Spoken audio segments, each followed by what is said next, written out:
जपला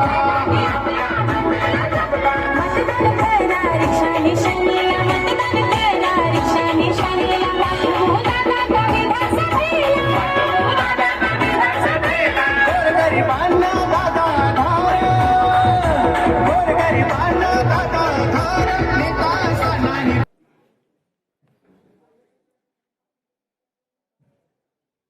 महाराष्ट्राचा आराध्य दैवत छत्रपती शिवराय, हिंदू हृदय सम्राट संस्थेपती बाळासाहेब ठाकरे, आदरणीय राज्याचे प्रथम मुख्यमंत्री यशवंतराव चव्हाण साहेब, त्याप्रमाणे आपल्या सर्वांसाठी त्यांनी जीवाची बाळी लावली ते बिरसा मुंडा, साबिरबाई शेख या सर्वांना मानाचं वंदन करून जुन्नर तालुक्याच्या विधानसभेची निवडणूक ही आता अंतिम टप्प्यामध्ये आलेली आहे. बरोबर पुढच्या बुधवारी तुम्ही मतदान करताय. आज बुधवार आहे. पुढच्या बुधवारी तुम्ही मतदानाची ही आज निवडणूक प्रक्रिया चालू असते. आजच्या या प्रचार दौऱ्याच्या निमित्ताने सन्माननीय बाळासाहेब ठाकरे साहेब, तुमच्या भगिनी सन्माननीय सुरेंद्रताई बोराडे, आमच्या दुसऱ्या भगिनी सरपंच आपल्या अनिताताई रेल्वे,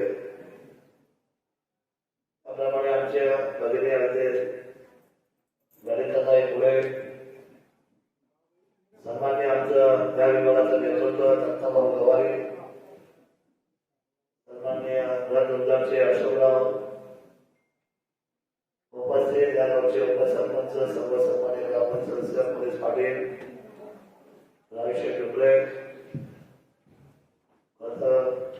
अजय असेल, बाबा असेल, मंगेश असेल, प्रत्येकाची नाव घेऊन आपण सगळे सन्मान्य आजी माझे पदाधिकारी, माझे माझे सरपंच, या गावचे मिशनरी महिला भगिनी उपस्थित, आमचा बबनराव उपस्थित, बबनराव भगिनी. खरं गोदरगाव हे आता माझं अस्मितेचं गाव झालं आणि ग्रामस्थ पण झालं. गावच्या विकासाची जबाबदारी आता माहिती झाली, त्या आमदार झाले झाल्या. याच्या सगळ्या तुमच्या वाड्या वाजता याचा एक रस्ता मी बाकी ठेवणार नाही. एक वर्षामध्ये बदल क्लिअर. कारण का तरी आता पर्यटन वाढणार, हा रस्ता सुद्धा मोठा होणार. आजचे सगळे रस्ते मला करावे लागणार. सगळ्या बऱ्याचशा वाड्या वस्त्यांना येते. काही ठिकाणी ओढे आहेत, साखर टाकून लागणार आणि हे 10 घालून टाकायचे करतात. जसा तुमच्या चौकात तुम्ही गेली तर कसं वाटतं पाटील? अतिशय सुद्धा हा तालुका अष्टविनायकाने मी सगळा निर्मूळ केला. तसं गोदरेचं स्वप्न मी पाहिलं. गोदरा आता उद्या हा पुतळा उभा राहिला 1 वर्षावर.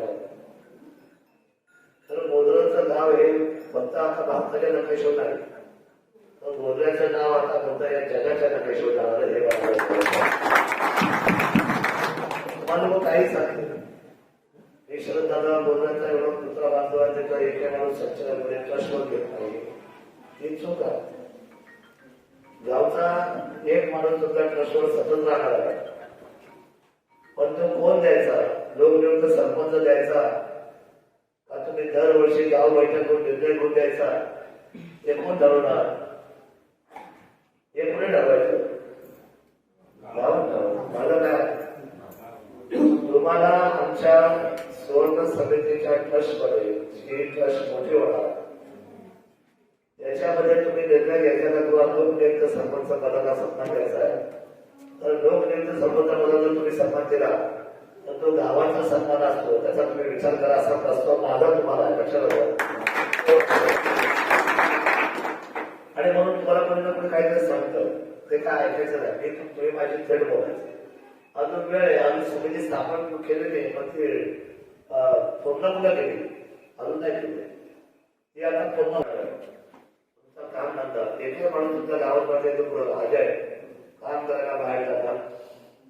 कधी आपण उभं राहिलो टोल नाका आजूबाजूला तुमचे सगळे धंदे वगैरे त्या टोल थोडीशी मुलं कामाला मी सांगतो ते माझा आहे आता माझ्याशी आम्ही संघर्ष केला गावात आणि पाठवून केले आमचं गाव उठून गेलं मी एकटं बसून राहिलो होतं ना असं कधी लोकांना पटत नाही किंवा लोक याचं त्याचा आजूबाजूच्या लोकांचा आहे मग पुन्हा मी त्यांना बोलवलं 15 दिवसांनी मग मी त्यांना समजून सांगितलं बाबांनो जर हा फोन नका तुम्हाला काय नाही वाटलं तर आपण काढून टाका पण मी म्हणतो तुम्ही स्वीकारा माझ्या विश्वास ठेवा तुमचं मला माहिती तर तुम्ही पाहणार नाही मग इथे म्हणजे आम्हाला जर वाटलं त्यावेळेला तुम्ही काय करता त्यामुळे तुम्ही सांगितलं तर आम्ही काढून टाका किंवा त्रास व्हायला फोन टाकायचा मला असं वाटलं की आता असं आपण काढून टाकू मग तेव्हा परवानगी दिली गावाने आणि मग त्याच्याकडे फोन टाका आला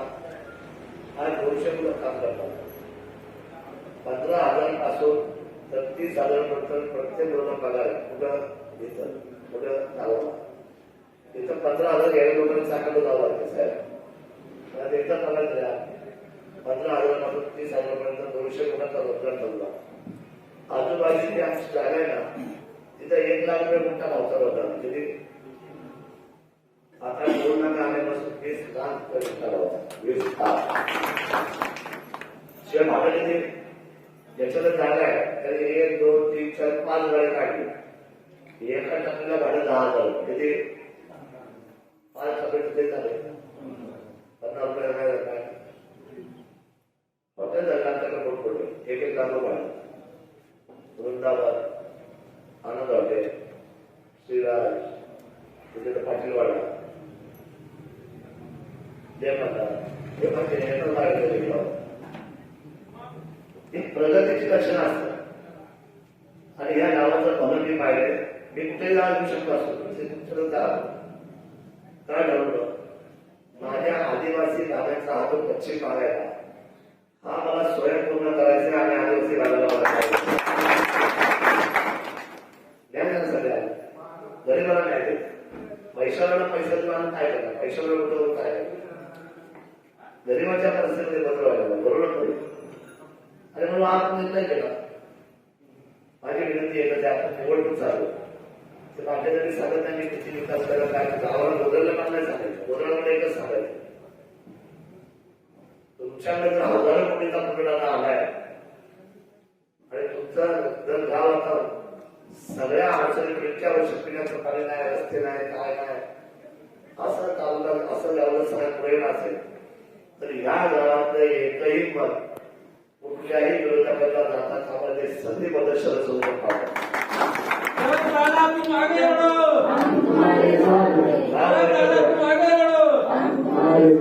गाव बैठक द्या आणि गावाने सांगितलं पाहिजे की आम्ही महाराष्ट्रामध्ये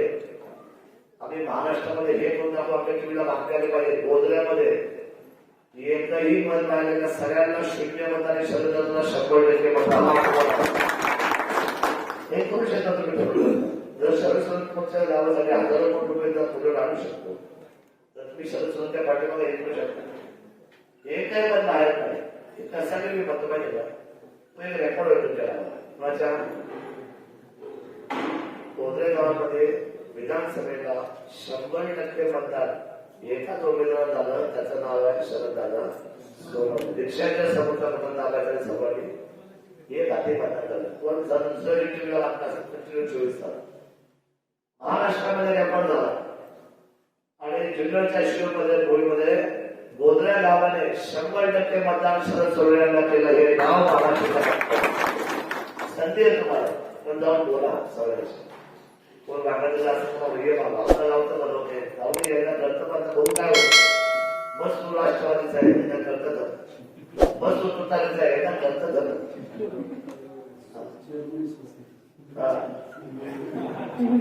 बस आपण कुठल्या पक्षाचे चेअरमन साहेब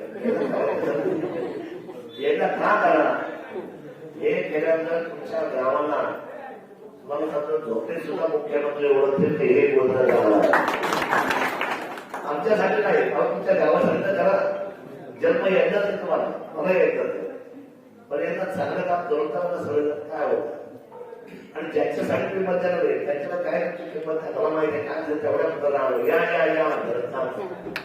ते तेवढ्या पुरतं असतं या आणि जा जसा या ना तसा लगेच जा पण असतो. त्यामुळे आपण साहेब मंडळाने या शाश्वत व्यवस्थेचा पाठीमागे उभं राहिलो.